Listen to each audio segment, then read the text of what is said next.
రైతు సోదరులందరికీ నమస్తే అండి. సార్ మీ పేరండి? నా పేరు పిల్లి ఏరబాబు అండి. ఏ ఊరండి? మాది వేలంగి సార్. వేలంగి అండి. వేలంగి అండి. ఓకే. మీ మండలం అండి? మాది కరప మండలం అండి, కాకినాడ జిల్లా. కాకినాడ జిల్లా అండి.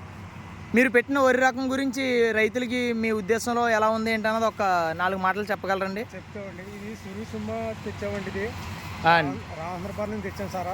ఓకే అండి. ఇది గతంలో పెట్టామండి. గతంలో పెడితే మామూలు ఉడుపు ఉడిచామండి, అజ్జ అల్లదండి. ఓకే అండి.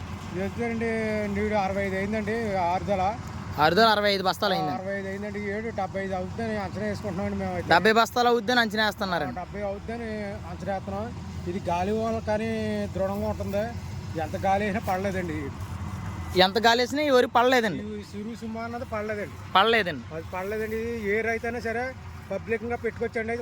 పాత బొండాలు మించి ఒక 20-15 బత్తాలు తేడాలో పండించుకోవచ్చండి. ఇది ఎవరైనా సరే రైతుకి లాభదాయకమే కానీ నష్టం ఏమి జరగదని నేను అనుకుంటున్నానండి.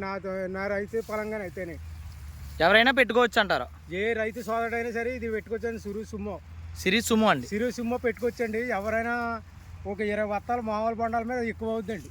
మామూలు బొండాల మీద 20 బస్తాలు ఎక్కువ బొండాల మీద ఇప్పుడు వచ్చిన కంపెనీల మీద కూడా ఒక 20 బస్తాలు కానీ 15 బస్తాలు కానీ బాగా చేసే వాళ్ళకి అయితే ఇంకా ఎక్కువ అవ్వచ్చండి. నా ఉద్దేశ ప్రకారంగా నేనైతే ఎరువులు అయితే మాత్రం 5 బస్తాలన్నర వేసానండి. 3 తెపరాల కింద వేసానండి. 3 తెపరాల కింద వేసి 3 బత్తాలు 3 అరల కింద వేసామండి. బత్తానర ఒక అరేమో కలుపు మందులు వేసామండి. ఒక అరేమో పటాసు ఊరియాలో కలిపి జల్లామండి. 5 బత్తాలన్నర వేసాం అంతేండి. ఒక ఎకర నెలకి 5 బస్తాలన్నర పిండి వేసారు. వేసామండి అంతే అండి. ఓకే సార్, థ్యాంక్స్ అండి. Thank you.